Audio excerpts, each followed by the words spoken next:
What's up, Branches Youth? How you doing tonight? Man, I miss you guys like crazy. I'm over this quarantine thing. My name's Timmy. I'm the youth pastor here at Branches. If you didn't already know that, but you do because you're smart. But hey, I'm done with this quarantine thing. I'm so over it. I know you guys are too. We're actually going to talk about how to deal with challenges that come our way, with issues that come our way, with when difficulties come our way, which we know they do because we're all dealing with the same one right now. And we're talking about resilience tonight. And resilience is the ability of something to bend but not break, or someone to bend but not break when they're challenged, or the ability to bounce back when life tries to knock you down. And here's what I know. John Maxwell, the great leadership coach and author, says it like this, that life is 10% what happens to you and 90% how you react to it, which is a little bit crazy to think about because really what you see in life is that people have difficult times in their life, and it oftentimes beats them down to the point where they can't bounce back, you know.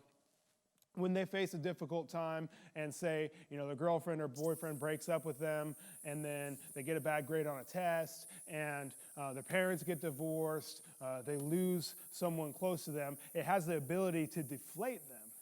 And then, eventually, you see when something happens, they fall flat, and they aren't able to recover. And that's not a good place to be.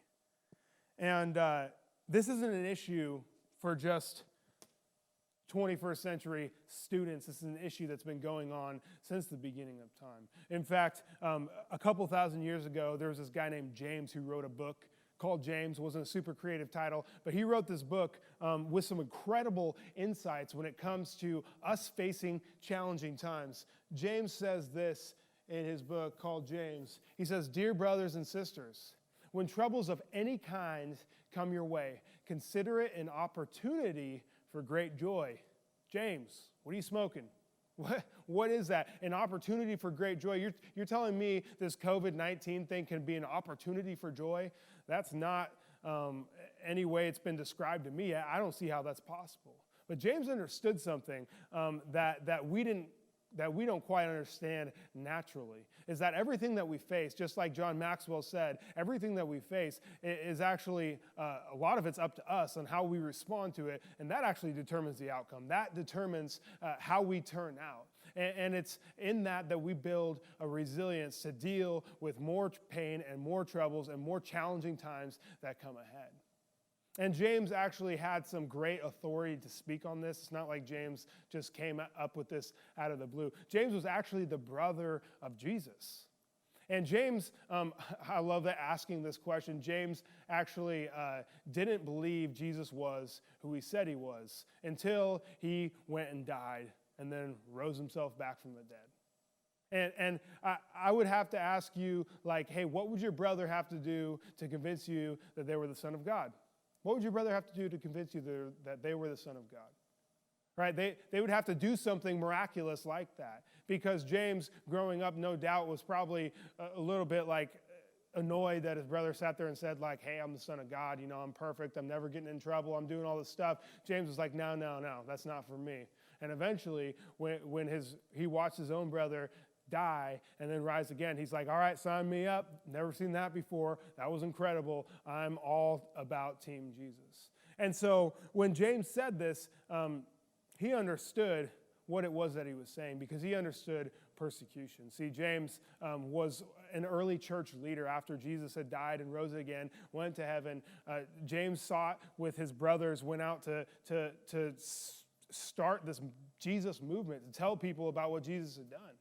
And in that, they came up against a lot of oppression, a lot of trouble, a lot of difficult times where they were jailed, beaten, stoned to death, martyred for believing what they believed. So he, no doubt, saw some of this going on, some very difficult times, his friends, his relatives being jailed for what they believed. That's not an ideal situation. But James understood something that each and every one of us need to understand.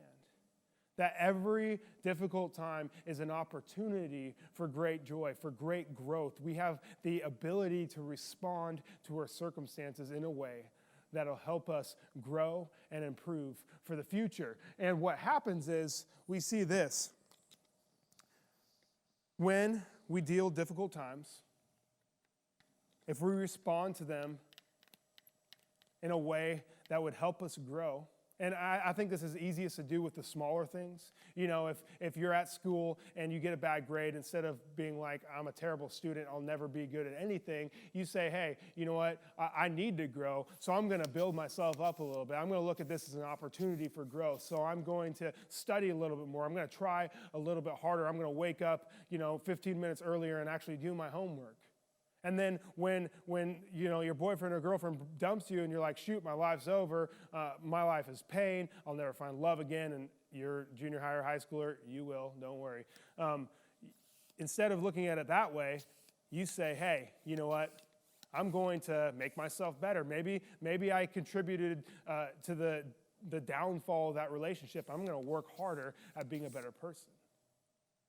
Or when you face, someone close to you moving away and you're like, that's my best friend, I don't know how I'm supposed to deal with this. You say, hey, you know what, we can stay in contact. Right now in the quarantine, you're not being able to see them anyway. We can do Zoom, we can Skype, we can Snapchat, we can still connect. And maybe there's someone else who's going to be a new best friend. And you look at that as an opportunity for growth. And then when the really big things happen that come your way, when your parents get divorced, when someone close to you dies, when you get a diagnosis about yourself that's like not a good one, and you're like, shoot, how am I ever going to grow from this? And you've realized that you've spent time pumping yourself up and growing your resilience, so when life gets pulled out from under you, you bounce back. And you're able to come back from it and not have it destroy you, not have it beat you down.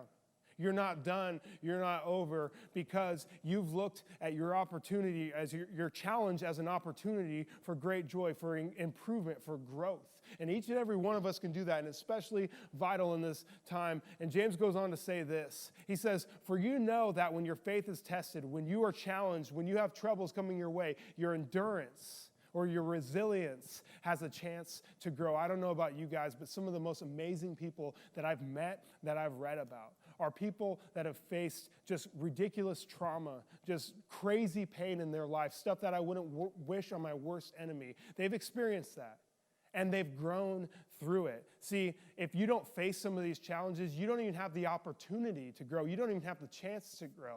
And so these things are happening to us whether we like it or not, but we have the ability to respond in a healthy way that'll help us grow. And then he goes on to say this, and this is incredible. So let it grow. For when your endurance is fully developed, you will be perfect and complete, needing nothing. That's incredible. I don't know about you, if you're a Jesus person or not, the idea that you'd be perfect and complete, needing nothing, it's got to sound good. And we have the opportunity to do that with every challenge that we face.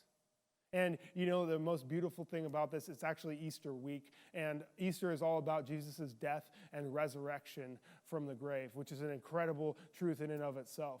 But Jesus didn't tell us to be resilient, to face all these trials and challenges, and not understanding what those challenges and trials feel like. See, Jesus, when he stepped out of heaven, became like a man.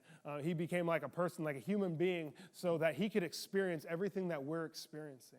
He understood what it was like to be rejected, to be beaten, to be neglected, to be denied, to just go through unbelievable tragedy. He would eventually die a crucifixion, which sometimes we gloss over, which was just a humiliating, painful, excruciating way to die.